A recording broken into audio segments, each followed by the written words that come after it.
மக்கள் நீதி மய்யம் தலைவர் கமல்ஹாசனை Marxist communist கட்சியினர் சந்தித்து வருகின்றனர். விவரங்களை செய்தியாளர் தமிழரசியிடம் கேட்கலாம். தமிழரசி, இந்த சந்திப்பின் பின்னணி என்ன?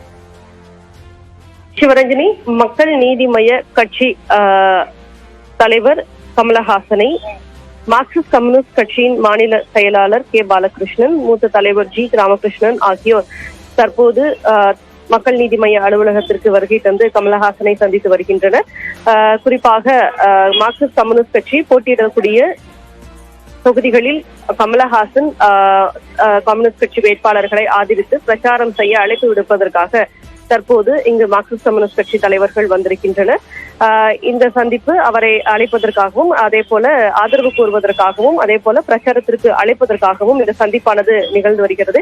இதனைத் தொடர்ந்து விடுதலை சிறுத்தைகள் கட்சி தலைவர் தொல் திருமாவளவனும் கமலஹாசனை சந்தித்து ஆதரவு கோர இருக்கிறார். சிவரஞ்சனி, விவரங்களை வழங்கியமைக்கு நன்றி தமிழரசி.